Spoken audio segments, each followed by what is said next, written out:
자시었으면 같이 읽도록 하겠습니다. 시작.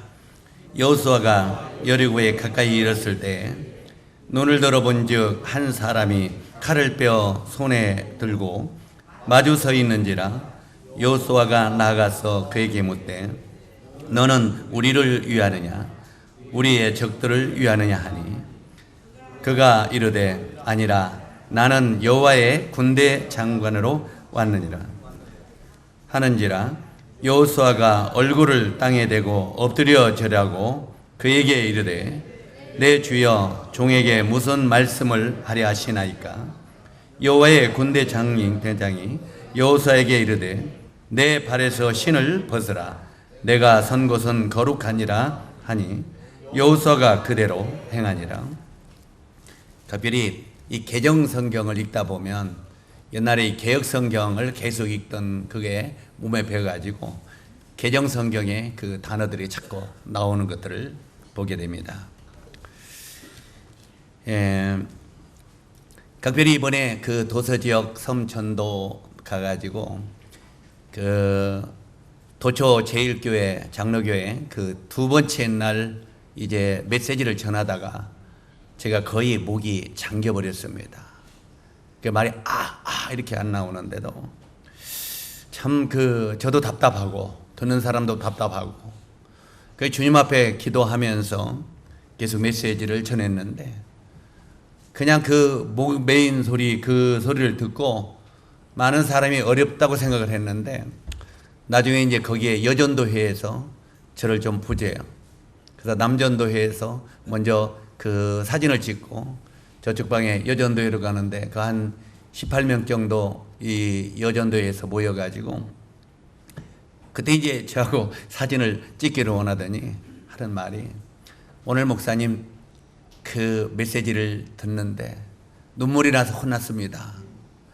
그 말이 안 나오는데도 어떻게든지 이 말을 전달해 주려고 애를 쓰는 그 모습을 보면서 정말 눈물이 났다고 그 고백들을 했습니다.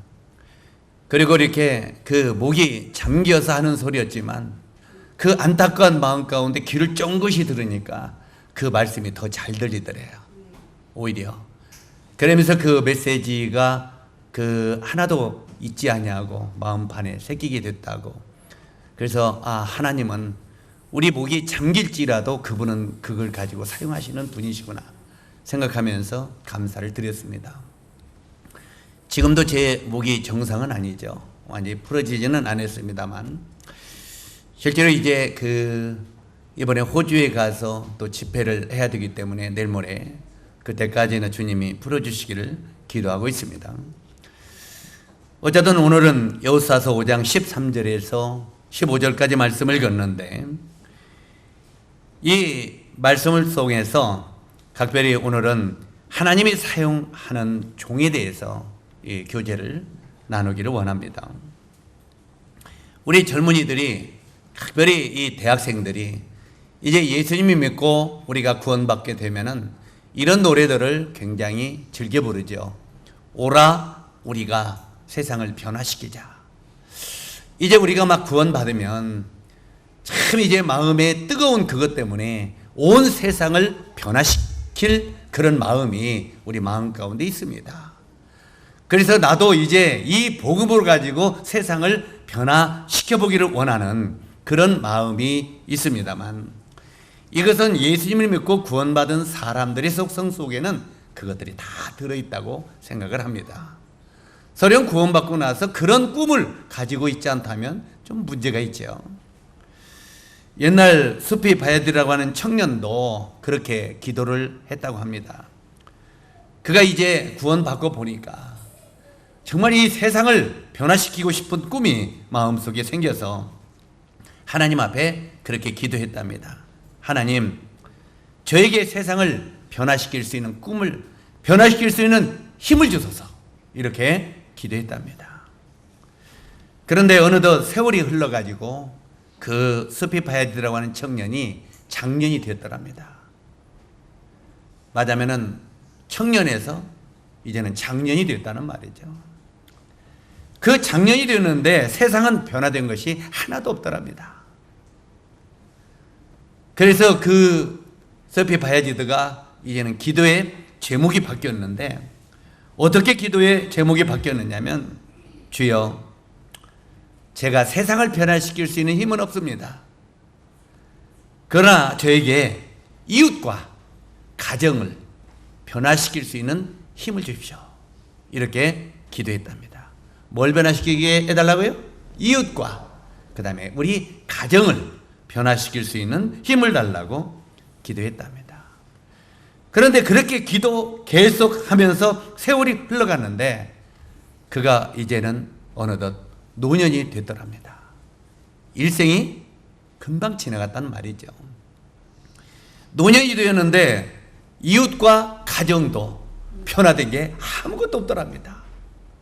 일평생을 세상을 변화시키게 해달라, 이웃을 변화시키게 해달라, 가정을 변화시키게 해달라 기도했는데 나의 주변에 변화된 것이 아무것도 없더랍니다. 일평생을 나이가 먹어서 늙을 때까지 세상은 그대로 변화되지 않고 있는 그 모습을 보면서 그때야 정말 이 쇼페 바야지가 깨달은 것이 있는데, 노년이 돼서야 뭘 깨달았냐면, 아하, 내가 변화되지 않았구나. 내 자신이 변화되지 않고 내가 남을 변화시키고자 하는 꿈이 있었구나. 이것이 바로 헛된 꿈이었구나. 이것을 노년에서 깨닫게 되었답니다. 그래서 나이가 늙은 노년에 그렇게 기도하게 됐답니다. 주님, 먼저 제 자신을 변화시켜 주십시오. 내 자신도 변화되지 못한 내가 어떻게 남을 변화시킬 수 있겠습니까? 이제야 이 나이 늙어서 비로소 저의 우둔함이 얼마나 우두한가를 이렇게 깨닫게 되었습니다. 이렇게 늦게나마 제 우둔함을 깨닫게 해주셔서 감사합니다. 그렇게 하나님 앞에 기도했답니다.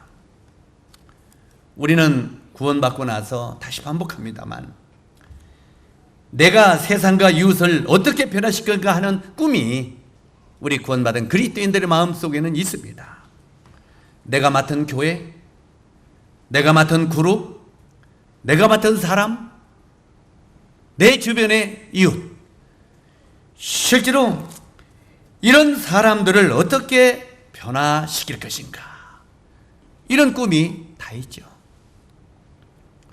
우리가 때때로 일반 성도들을, 노년들을 만났으면, 주님, 우리 노인들이 왜 이렇게 안 변합니까? 우리 노인들을 변화시키게 도와주십시오. 이런 기도를 하게 됩니다. 청년들을 맡은 사람은 어떻게 생각합니까? 주님, 정말 젊은 청년들이 변화되지 않습니다. 저들을 변화시켜 주십시오. 주님, 학생들이 변화시키게 도와주십시오. 주일학교가 변화되게 도와주십시오. 우리는 그렇게 기도합니다. 그러나 중요한 것은 먼저는 우리 자신들이 먼저 변해야 돼야 된다는 것입니다. 그래서 우리는 주님 앞에 조용히 엎드려서, 주님, 내가 주일학교를 변화시키기 전에, 정말 학생들을 변화시키기 전에 내 자신을 변화시켜 주십시오. 그렇게 기도하는 것이 우선순위라고 하는 것입니다. 왜 그렇습니까? 우리 주일학교를 우리가 가르치면서 뭐라고 가르칩니까? 어린이 여러분, 우리 주일학교 빠지지 말고 계속 잘 참석하세요. 가르칩니다. 그런데 나는 주일날 결근하고 빠져버립니다. 그러면 애들이 뭐라고 말하겠습니까? 선생님한테 대들지는 못하겠죠? 그러나 마음속에 우리 선생님은 일요일날도 빠지면서 우리 보고는 빠지지 말래. 선생이 변화되지 못하는데 어떻게 애들을 변화하라고 가르칠 수 있겠느냐 하는 말입니다. 뭔 말인지 얘기하십니까? 그래서 우리들은 어떤 부분에서든 섬기는 부분, 말씀을 상고하고 기도하는 부분, 정말 주님의 말씀을 순종하는 부분을 내가부터 변화되도록 기도해야 된다는 것입니다. 실제로 내가 우리 주님을 경외하고 우리 주님을 존귀히 여길 때 구도자들도 변하는 것입니다. 내가 우리 주님을 존귀히 여기지 않으면 사람들도 우리가 믿는 주님을 존귀히 여기지 않는다는 것입니다. 우리는 때때로 예수에 대해서, 하늘나라에 대해서 열심히 전도합니다. 하늘나라는 놀라운 것이라고 그렇게 전하면서도 나는 세상을 사랑하고 세상의 물질을 사랑하고 세상에 그냥 더 잘 살기를 기대한다면 주변 사람들이 이 사람아, 자네는 천국이 좋다며. 좋지. 천국 하늘나라 가면 너무너무 좋다며. 좋지. 그런데 자네는 왜 그렇게 사는가? 그렇게 말한다 그 말입니다. 먼저 내가 하늘나라가 얼마나 귀한 것인가를 내가 먼저 믿고 그를 존귀히 여길 때 사람들이 나를 보고 하늘나라를, 주님을 존귀히 여기게 된다고 하는 것입니다. 자, 이외의 내용처럼 먼저 우리는 내 자신이 변화되기를 위해서 먼저는 기도해야 된다는 것입니다. 이제 이 본문은 성경을 보면은요, 하나님이 우리 사람들을 구원시켜서 하나님이 사용하는 일꾼들을 선택합니다. 물론 구원받으면 하나님이 우리를 다 사용하기를 원합니다. 그러나 실제로 하나님이 특별하게 불러내어 그를 사용하기를 원하는 하나님의 종들이 있다는 것입니다. 우리가 시편 89편 19절로 21절에 보면은 이제는 하나님이 다윗을 부르실 때도 그렇게 말합니다. 내가 내 백성 중에 내 종 다윗을 찾았노라. 한번 따라서 하세요. 내가 내 종 다윗을 찾았노라. 자, 이 하나님의 백성들이 많이 있죠. 그런데 이 백성들 중에서 하나님이 특별히 사용하기를 원하는 내 종 다윗을 찾았다고 말하고 있습니다. 하나님이 이렇게 자기 종을 찾고 택해가지고 그를 사용하시는 것을 보게 되죠. 그 다음에 사도행전 9장 15절을 보면은 하나님이 사도 바울을 택할 때도 그렇게 말하고 있습니다. 너는 내 이름을 전하기 위하여 나의 택한 그릇이라. 뭐라고요? 너는 내 이름을, 여호와 하나님의 이름을, 바로 이 하나님의 이름을 전하기 위하여 택한 나의 그릇이다. 우리가 복음을 전하기 위해서도 하나님은 마음에 합한 종을 선택한다는 것입니다. 그런데 사람들은, 특히 우리가 믿는다고 하는 사람들은 어떻게 생각합니까? 우리가 직장이나 사업을 합니다. 직장 생활이나 사업을 하다가 이제 그 일이 잘 안 될 때 있어요. 사업이 잘 안 되고 또 직장 생활하면 계속 위에서부터 막 핍박을 받고 상관들이 어렵게 하고, 이런 직장이나 이런 것을, 사업이나 이런 걸 하다가 굉장히 힘들고 그 일이 어려워지면은 어떤 마음이 오냐면, 아이고 정말 세상에 이렇게 살기 힘든데 이런 일 정말 그만두고 주님의 일이나 해볼까? 이렇게 말합니다. 전에도 말씀을 드렸습니다만 어떤 형제님이 그 대기업의 직장의 부장으로까지 승진을 했어요. 부장이 되어가지고 이제는 더 이상 올라갈 곳이 없어요. 이사진으로 가야 되는데 거기 들어가려면 직계가족들이 있으니까 못 들어가고, 그러니까 이제 여기까지 다 이르는 거예요.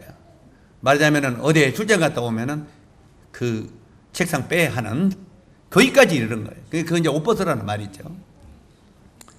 그러니까 그 형제님이 아유 이제 나도 이제 옷 벗어야 될 때가 됐고 그런데 이제는 그만두고 주님의 일이나 해볼까 한다고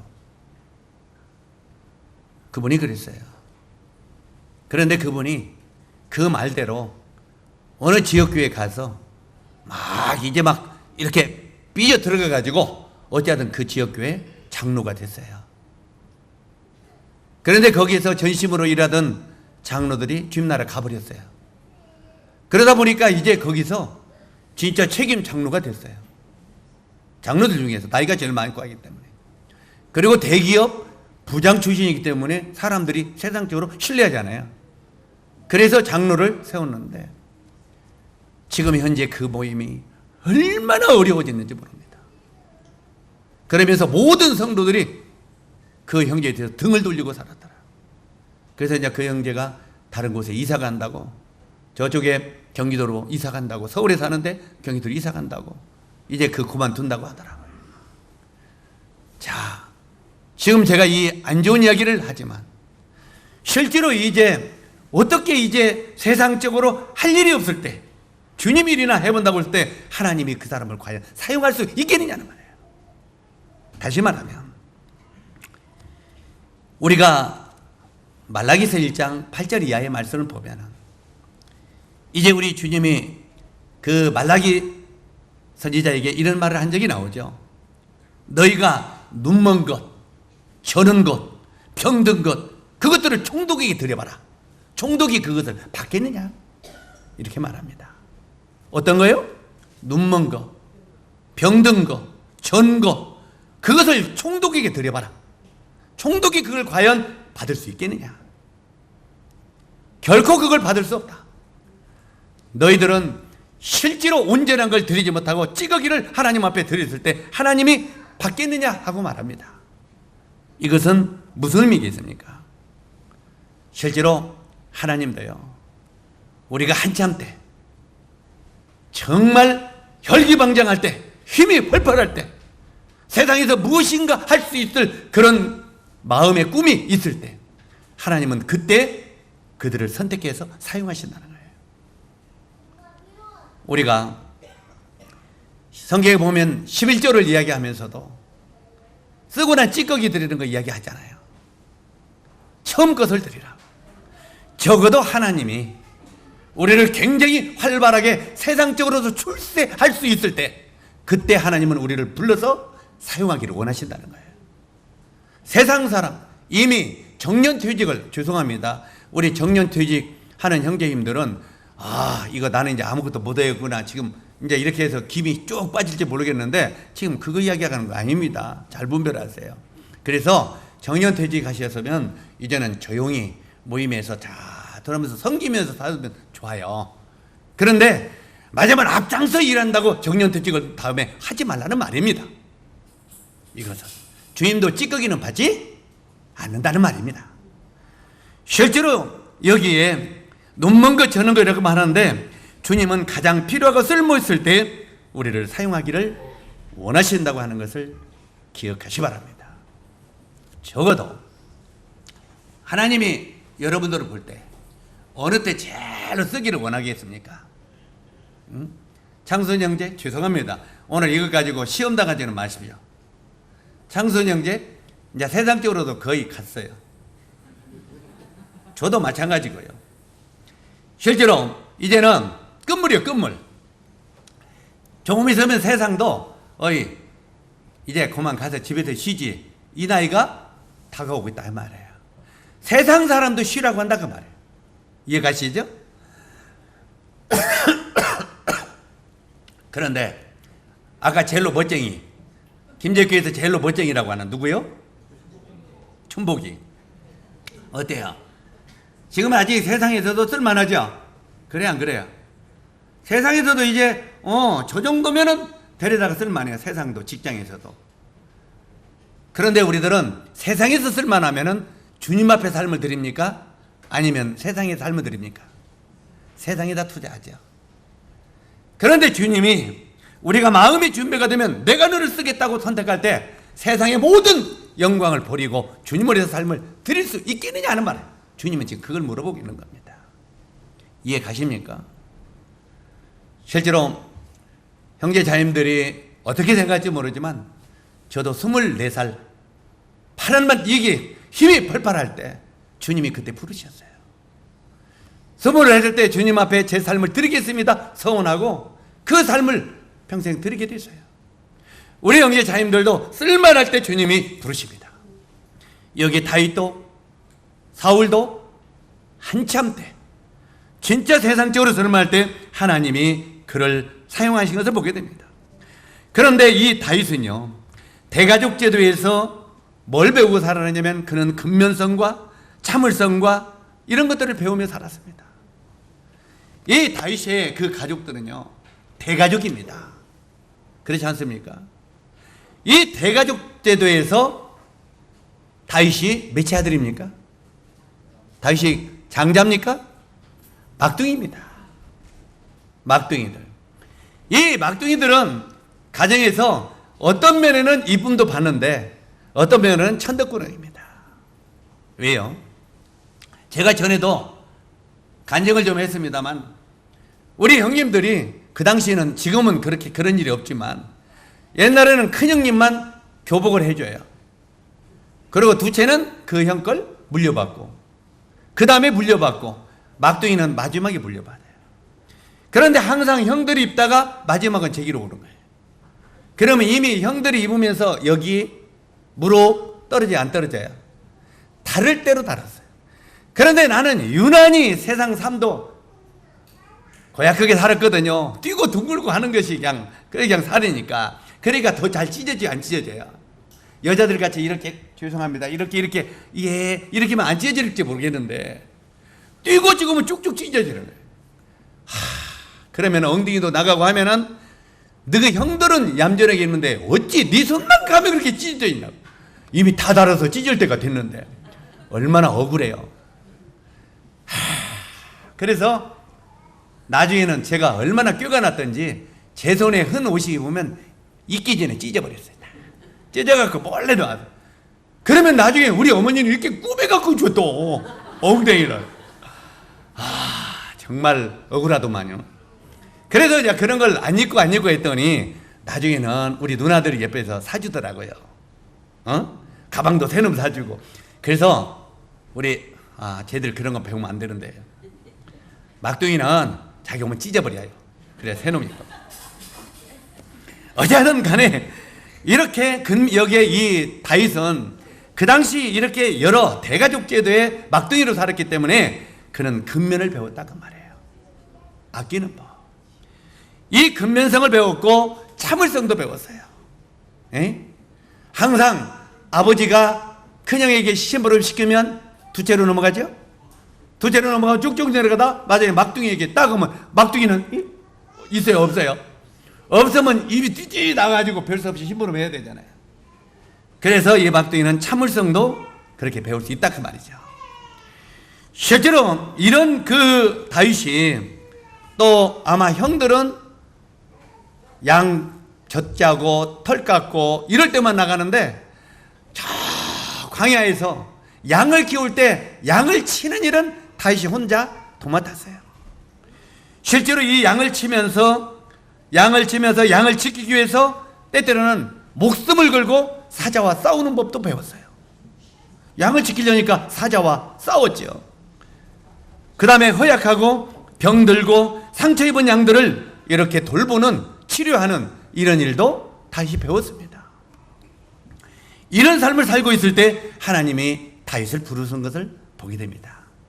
이걸 볼 때 하나님은 우리가 세상적인 삶에 충실하게, 성실하게 살 때 하나님이 그때 부른다는 말입니다. 다시 오해하기 바랍니다. 어떤 일을 하다가 실패하고 잘 안 되면 주님이 일이나 해볼까? 이게 아니라 세상적인 일에도 충성스럽고 정직하게 그 일을 잘 해나갈 때 사람들이 너는 없어서는 안 될 사람이다. 우리 직장에 꼭 있어야 될 사람이다. 이런 때 하나님이 그를 부르신다는 거예요. 그러면 그런 상황 속에서 내가 하나님의 부르심을 입고 예, 주님 그 길을 걸어가겠나이다. 이렇게 순종할 수 있겠느냐는 말입니다. 우리 내가 이런 소리는 굉장히 부담될 것 같아 조심스럽지만 우리 형제 자녀들이 이런 소명을 받고 살아라는 말이에요.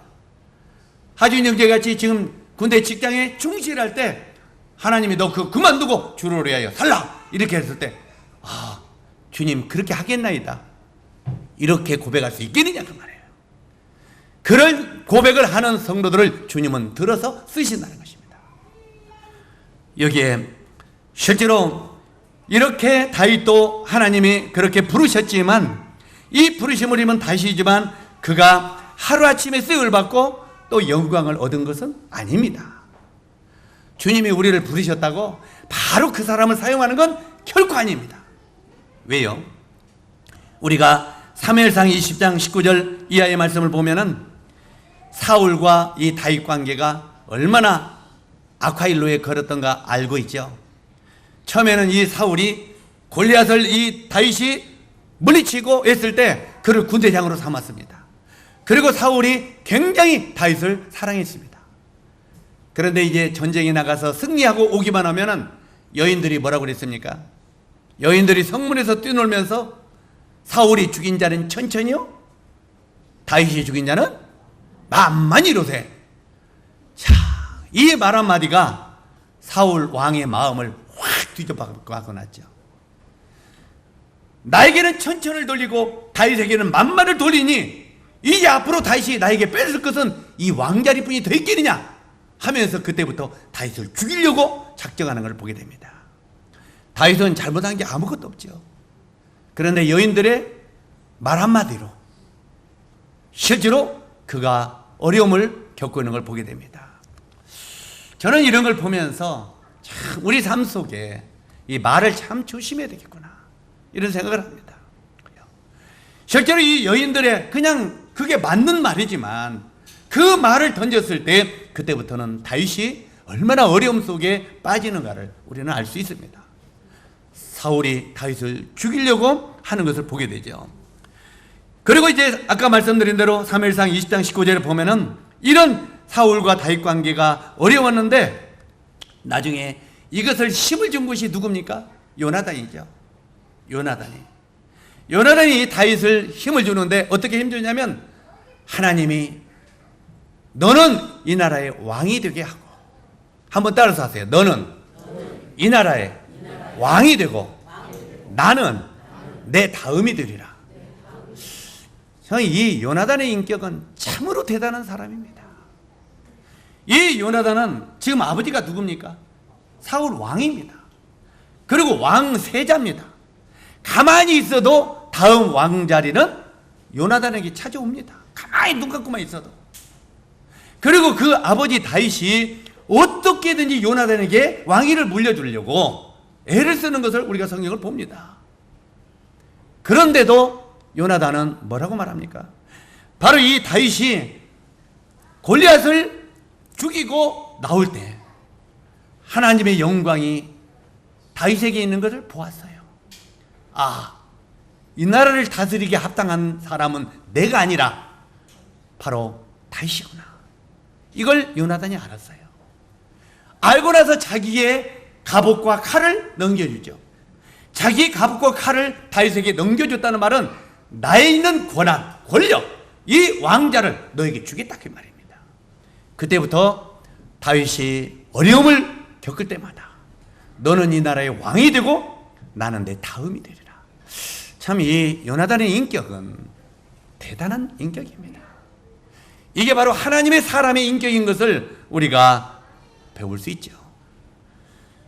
실제로 이렇게 하면서 요나단이 뭐라고 말합니까? 월삭이 되면은 우리 아버지가 너를 진짜 죽이려고 하는지 살리려고 하는지 내가 들어보겠다. 그리고 우리 아버지가 너를 진짜 죽이려고 하면은 내가 화살을 쏘아서 저 멀리 나가게 하고 우리 아버지가 너를 죽이려고 한다. 이거 간접적으로 이야기할 거다. 그리고 이쪽 오면 우리 아버지가 너를 용서하니까 그냥 나타나라 하고 그를 에셀바위 뒤에 숨어 있으라 이렇게 말합니다. 어디에 숨어 있으라고요? 에셀바위. 실제로 이 에셀바위 뒤에 숨어 있으라고 말하는데 이 에셀바위라고 하는 뜻은 고난의 출발이라고 하는 의미입니다. 다시 말해서 하나님이 다윗을 선택하고 이 다윗에게 하나님의 쓰임받는 종으로 세웠음에도 불구하고 그냥 그를 명장으로 사용한 게 아니라 다윗을 고난의 길을 걷게 한다 그 말입니다. 엄청난 고난의 길을 겪게 해서 고난을 통해서 결국은 그가 승리할 수 있도록 이런 것을 하나님이 가르치고 있다 그 말입니다. 이 고난의 출발, 이 에셀바위 뒤에 그 시간 뒤에부터 다윗은 파란만장한 경력을 그가 쌓아가고 있는 것을 보게 됩니다. 얼마나 파란만장한 경력을 쌓아가느냐면 이런 것을 볼 때 명장은 하루아침에 태어나는 것이 결코 아니라고 하는 것입니다.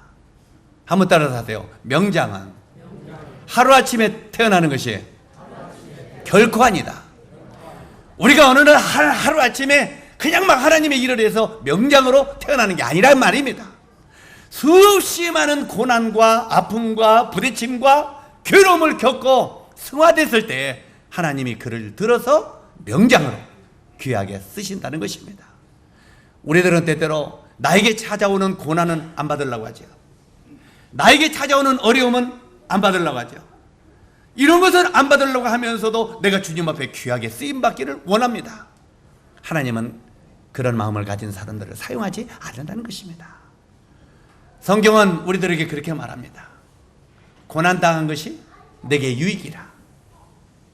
한번 따라서 하세요. 고난당하는 것이 내게 유익이라. 이로 말미암아 내가 주의 율례를 배우게 되었나이다. 사실 우리들에게 찾아오는 이 고난은 하나님이 나에게 놀라운 축복을 주시기 위하여 가르치는 교훈이라는 거예요. 그렇기 때문에 나에게 찾아오는 그런 고난들을 거절하려고 하지 마십시오. 그걸 받으려고 하십시오. 그러면 결국은 하나님이 우리를 귀하게 사용하신다는 말입니다. 실제로 이 주님의 일이란 성경 좀 읽어보고 그 다음에 열정과 지식과 이론으로 되는 것은 결코 아니라고 하는 것입니다. 어려운 문제들을 거치면서 경험과 훈련이 필요해요. 훈련이 없는 용사가 있을 수 없습니다. 기도원을 통해서 우리가 배운 것처럼 훈련을 통한 용사는, 훈련을 받지 않는 용사는 있을 수 없다는 거예요. 항상 이 용사가 되기 위해서는 훈련이 필요하다는 것입니다. 사무엘상 22장 1절로 2절을 보면 다윗이 사울 왕을 피해가지고 압둘람 동굴로 숨어 들어가죠. 이 압둘람 동굴에 숨어 들어서 그 속에서 두려움이 무엇인지, 인내가 무엇인지, 그 다음에 외로움이 무엇인지를 그 압둘람 동굴에서 배우는 것을 보게 됩니다. 본문에도 이 조금 전에 읽었던 이 본문에도 이스라엘 지도자인 모세가 죽고 이제는 여호수아가 지도자가 되었습니다. 이 여호수아가 지도자가 되었는데 모세를 통해서는 홍해를 가르쳤죠. 이 모세를 통해서는 홍해를 가르쳤는데 여호수아를 통해서는 이제는 요단강을 가르치는 걸 보게 됩니다. 이런 능력과 기적을 체험한 여호수아에게 다시 근심거리가 찾아오죠. 실제로 여호수아가 요단강을 믿음으로 건넜기 때문에 그의 앞날이 탄탄대로만 있는 게 아니었습니다. 그 앞에 근심거리가 찾아왔는데 그것은 난공불락의 여리고 도성이었습니다. 분명히 기적으로 요단강을 건넜는데 건넌 그 여호수아 앞에 난공불락의 요새인 바로 이 여리고 도성이 가려막고 있는 것을 볼 수 있습니다. 그때 이제 이 여호수아가 또 고민에 빠집니다. 하나님이 저에게 정말 기적을 일으키셨어요. 우리 이스라엘 백성들이 요단을 건너게 하였습니다. 하나님의 언약궤를 통해서 요단강을 전부 다 건너게 했습니다. 이제 하나님의 말씀대로 우리가 할례도 행했습니다. 할례도 행하고 하나님의 하라는 거 다 했습니다. 그런데도 저 앞에 있는 난공불락의 여리고를 어떻게 무너뜨려야 됩니까? 주여 도와주십시오 하고 기도하고 있는데, 이 일을 걱정하고 기도하고 있는데 여호수아에게 조금 전에 읽었던 본문의 말씀을 보면 어떤 사람이 칼을 빼들고 여호수아 앞에 서 있었다고 말하고 있습니다. 여기 보니까 그때 여호수아가 앞에 칼을 빼들고 서 있는 사람에게 질문합니다. 13절에 너는 우리를 위하느냐 대적을 위하느냐? 이 말은 당신은 아군이요 적군이요 이 말입니다. 이 아군입니까 적군입니까? 하고 말하는 뜻인데 14절에 아니라 나는 여호와의 군대 대장으로 지금 왔느니라. 우리 지난 시간에 여리고 정복의 비밀에 대해서 지난 시간에 교제하면서 뭘 배웠습니까? 거기 보면은 실제로 이 하나님은 유유적절하게 우리의 삶 속에 나타나신다고 말씀드렸죠. 우리가 시험 볼 때는 시험 뭐예요? 시험 그 감독관으로, 때때로는 우리가 무엇을 할 때든지 거기에 시효적절하게 우리 주님이 나타나신다고 말씀을 드렸습니다. 그런데 지금 여리고를 공략하려고 눈앞에 두고 있는 이 여호수아에게는 군대장으로 대장으로 이렇게 왔다고 말하고 있습니다. 여호와 하나님이 군대 대장으로 여호수아를 찾아온 것입니다. 여호수아는 머뭇거리지 않냐고 즉시 무릎을 꿇고 엎드립니다. 엎드리면서 뭐라고 말합니까? 엎드려서 내 주여, 내 주여, 종에게 무슨 말씀을 하려 하시나이까? 대체 저에게 어떤 말씀을 하려 지금 나타나셨습니까? 도와주시려고 오셨습니까? 하고 질문하는 것입니다. 그때 여호수아는 여리고를 무너뜨릴 수 있는 한 작전을 군대 대장에게 배우고 싶었겠죠. 그런데 군대 장관은 15절에 뭐라고 말합니까? 여호수아에게 내 발에 신을 벗어라. 내가 선 곳은 거룩하니라. 이건 굉장히 중요한 내용이기 때문에 따라서 읽으시기 바랍니다. 내 발에 신을 벗어라. 내가 선 곳은 거룩하니라. 예, 사랑하는 형제 자매 여러분, 지금 이 주님이 여호수아에게 한 이 말이 무슨 뜻입니까? 첫 번째, 이 말의 의미는 너는 나의 종이라고 하는 뜻입니다. 종. 그 당시 팔레스타인의 문화적 배경은 종은 주인 앞에 맨발을 벗고 섬겼습니다. 주인 앞에 신을 신고 섬기는 게 아닙니다. 주인 앞에 맨발을 벗고 주인을 섬겼습니다. 문화적인 배경이. 이스라엘을 애굽에서 건져내려 하신 주님이 이제는 시내산에서 그 모세를 부르시죠. 이 가시나무 떨기 앞에 선 모세에게 하나님이 모세에게도 뭐라고 말합니까? 모세야, 내 발에 신을 벗어라. 이 땅은 거룩한 곳이니라. 항상 큰 일을 시키기를 원하는 이런 때 하나님은 모세에게도 내 발에 신을 벗어라. 이 땅은 거룩한 곳이다. 그 다음에 여리고 공략을 눈앞에 두고 있는 여호수아에게도 여호수아야, 내 발에 신을 벗어라. 이곳은 거룩한 곳이라고 말하고 있습니다. 우리 한번 생각해 봅시다. 여기에 하나님께서는 자기가 사용하는 종들을 쓰기 위해서는 항상 먼저 하시는 일이 뭐냐면 먼저는 엎드리게 하셨습니다. 다시 말해서 주님 앞에 기도하게 하셨다는 말입니다. 주님 앞에 엎드리게 하시고 그 다음에 그 발에 신을 벗게 하는 걸 보게 됩니다. 여호수아야, 내 발에 신을 벗어라. 모세야, 내 발에 신을 벗어라. 항상 이 신을 벗기셨는데 왜 하나님이 자기가 사용할 종들의 신을 벗기기를 원하셨느냐는 것입니다. 그에게 큰 장독칼을 주시든지 아니면은 엄청난 방패를 주시든지 그렇게 하지 않냐고 신발을 벗기는 일들을 하셨느냐는 것입니다.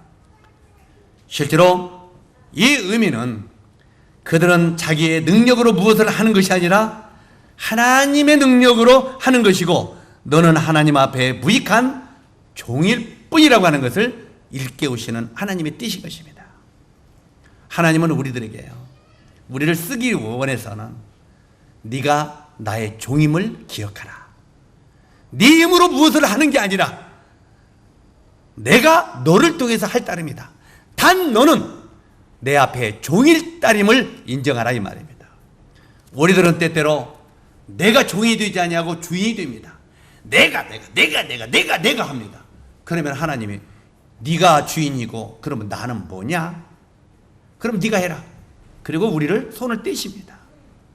우리는 주님 앞에 납작 엎드려서 하나님, 저는 주님의 종일 따름입니다. 주여 저를 통해서 무엇을 이루시기를 원하시나이까? 주님이 합당하게 사용하십시오. 하고 종으로서 주님 앞에 무릎 꿇고 겸손하게 엎드릴 때 하나님이 우리를 사용하신다는 것입니다. 여기에 바로 이 네가 일을 하는 게 아니라 내가 한다는 것을 일깨우기 위하여 그들의 신을 벗긴 것입니다. 우리가 창세기 16장에 보면은 우리 하갈이라고 하는 사례의 여종이 나오죠. 아브라함이 애굽에 내려갔다가 바로 이 하갈을 데리고 옵니다. 항상 아브라함은 이 사례를 생각해서 그를 돕는 종을 애굽에서 하나 데리고 왔죠. 그런데 사라가 실제로 오랫동안 있었을 때 잉태를 못했잖아요. 애를 못 가졌어요. 그러니까 하나님 앞에 기도하죠. 그런데 사라는 하나님의 뜻을 잠시 망각하고 자기 생각이 앞장서 나갔어요. 하나님은 뭐라고 했습니까? 사라야, 네 후손에서 믿음의 조상들, 믿음의 후손들이 태어날 거다. 네가 아기를 낳을 거다.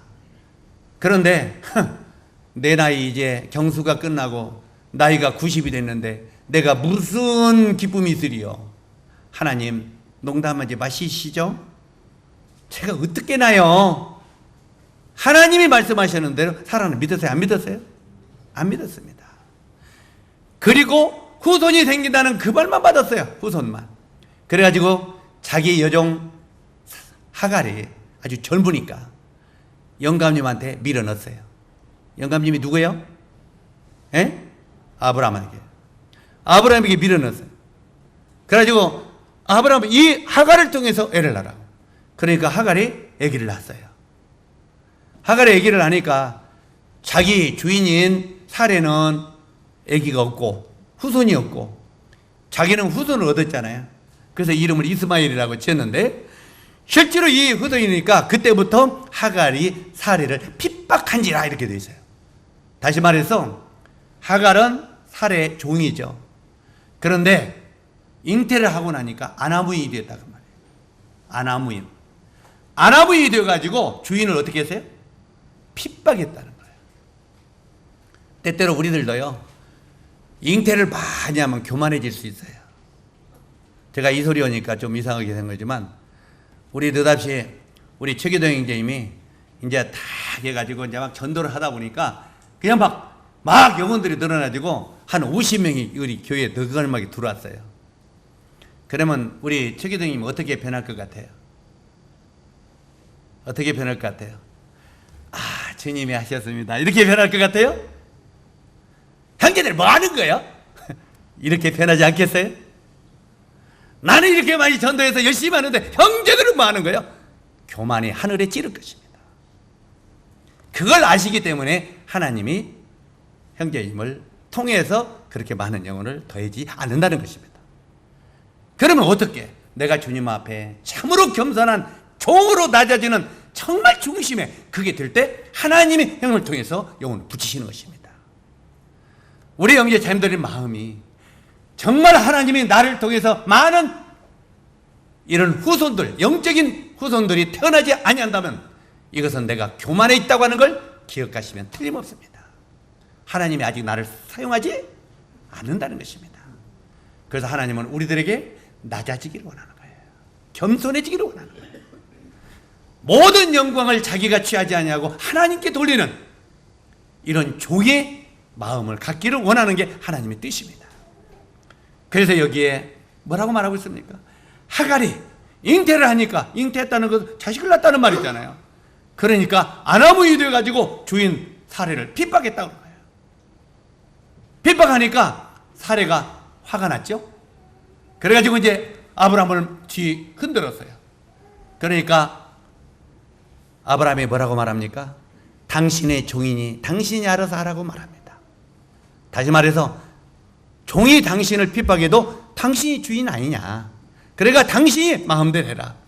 그 소리를 듣고 사레가 누구를 쥐어팹니까? 물론 성경에 쥐어팼다는 소리는 없어요.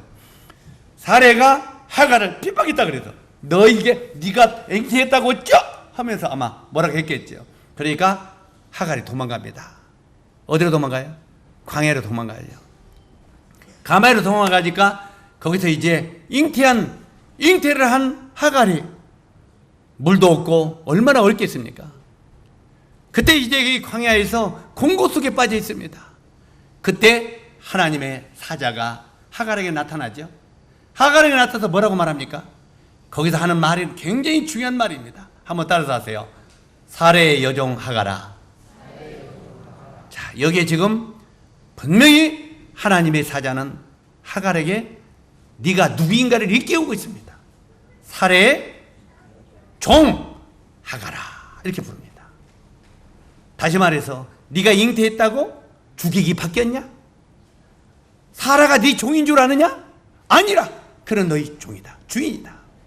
그러면서 사례 여종 하가라 이렇게 부르면서 내가 너희 주인에게로 돌아가라 이렇게 말합니다.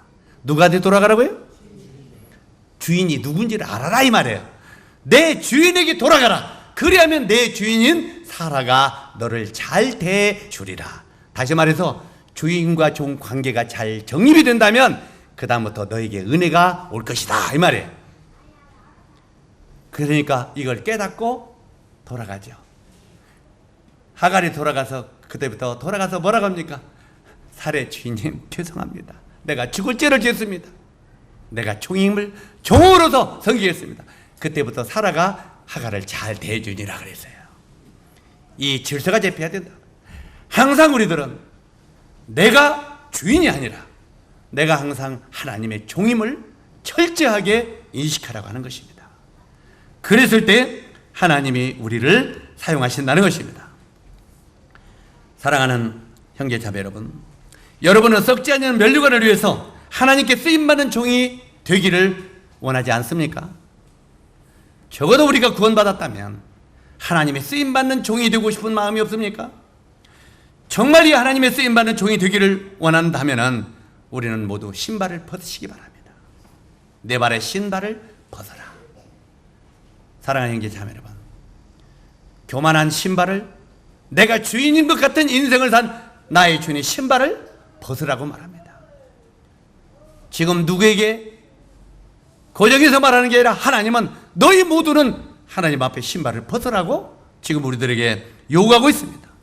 바로 이 신발을 우리도 벗으십시오. 그리고 하나님 앞에 우리가 종임을 고백하십시오. 그리고 그대로 종으로서 섬기라는 말입니다. 그리고 시내산과 여리고 도성 모두 삭막하고 죄악이 가득한 땅입니다. 그런데 이곳을 거룩한 땅이라고 말합니다. 지금 여리고는 죄악이 가득한 도성입니다. 그런데 여리고 앞에 서 있는 여호수아에게 이곳은 거룩한 땅이라고 말합니다. 그 죄악된 땅에 어떻게 거룩한 땅이 되겠습니까? 이것은요, 그 땅 자체가 거룩한 땅이 아니라 하나님이 찾아오신 땅, 그 다음에 하나님이 함께 하시는 곳이 거룩한 곳이라는 의미입니다. 우리가 어디에 있든지 간에, 내가 가정에 있든지 직장에 있든지 어느 곳에 있든지 간에 하나님이 나와 함께 하시면 그곳이 거룩한 곳이라고 하는 것입니다. 옳은 때때로 환경을 탓하지 마십시오. 그럴 때때는 장소를 탓하지 마십시오. 이 어떤 장소도 하나님이 함께하지 않으면 그것은 타락된 도성입니다. 그러나 하나님이 함께 하시는 곳이면 그 장소가 어떤 것이 됐든지 간에 그것은 거룩한 땅이라고 성경은 말하는 것입니다. 사랑하는 형제자매 여러분, 여러분은 주를 위하여 과연 어떠한 꿈이 있습니까? 항상 나는 주의 종인 것을 인정하고 주님이 사용하시는 그런 종이 되기를 바랍니다. 우리가 잘 아는 대로 나귀의 턱뼈가, 길가에 떨어져 있는 나귀의 턱뼈가 누구 손에 들려졌어요? 삼손의 손에 들려졌어요. 삼손의 손에 들리니까 삼손이 적을 여지없이 때려서 1000명을 때리잡아 버렸어요. 자, 그 나귀의 턱뼈라는 말은 그 이빨 이런 턱뼈 있잖아요. 이것이 그냥 땅에 떨어졌을 때는 그거 쓸모 있어요, 없어요? 아무 쓸모없는 나귀의 턱뼈예요. 그냥 버려지 버린 나귀의 턱뼈인데 그 나귀의 턱뼈가 삼손의 손에 들려졌을 때 이것이 삼손이 적을 물리치는 강한 도구로 사용됐다는 것입니다. 오늘날 우리들은 하나님 앞에 나귀의 턱뼈 같은 존재들입니다. 우리가 하나님 앞에서 무엇을 할 수 있는 존재들이겠습니까? 아무것도 할 수 없는 쓸모없는 그런 나귀의 턱뼈 같은 자들입니다. 그러나 우리들이 하나님의 손에 들려지면 하나님은 우리를 통해서 엄청난 하나님의 영광을 나타내게 될 것입니다. 우리 형제자매들이 전부 나귀의 턱뼈같이 겸손하게 하나님의 손에 우리 자신들이 전부 다 종으로서 들려지기를 주님의 이름으로 기원합니다. 이 말씀이 형제자매들에게 축복이 되기를 원하며 기도하겠습니다.